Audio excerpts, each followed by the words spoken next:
Okay, so I wanted to make a video based off of differentiating your energy from another person's, okay? So I'm pretty sure most people are aware when you walk into a room and the energy shifts. Um, Also, you could be carrying one energy. Let's say you're in a very good state of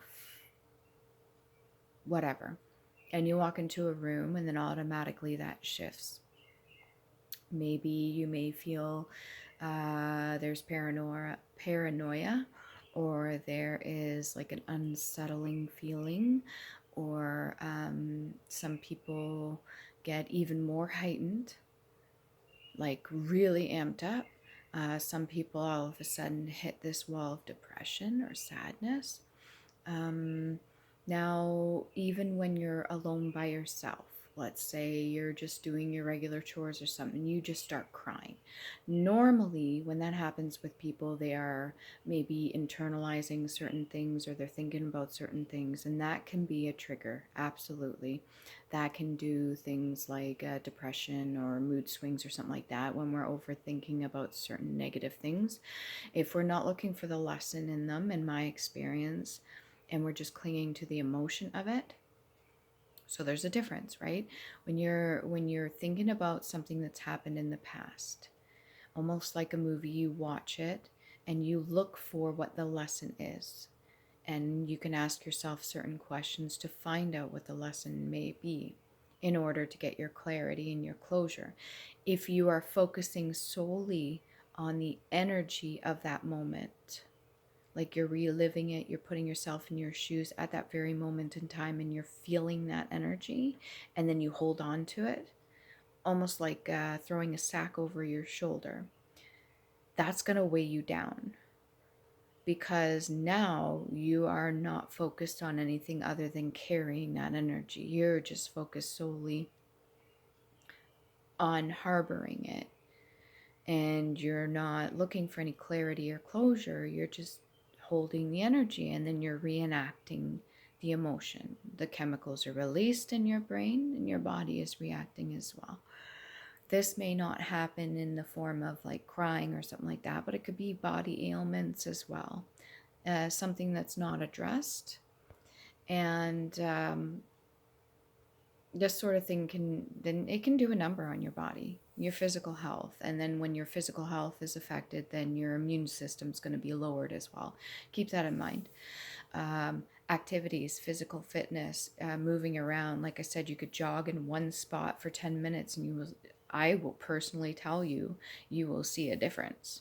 If you don't believe me, do it now. Set a timer and jog in one spot for 10 minutes and see if you don't get yourself amped up. Anyways, when it comes to differentiating or discerning the difference between your energy and somebody else's, if you're going about your day and you're not thinking about nothing specifically, there is no reason to be upset. Nothing's been triggered on you. Nobody said anything rude to you. You haven't experienced any negative energy. You're just going about through your day, and then you're hit with a wall of either despair or depression or anxiety, or even questioning certain things about yourself, or lack of, you name it. Or even when it comes to sexual nature, if you're hit with a wall of something specifically, depending on what your hormones are. But if there is no reason for this new energy to be coming out of nowhere, it's just coming out of nowhere, just keep in mind that may not be your energy. If you're empathetic, or if you are very sensitive, not even necessarily to just the material stuff, but energetically, if you're sensitive, you can pick up on neighboring or nearby energies. Okay?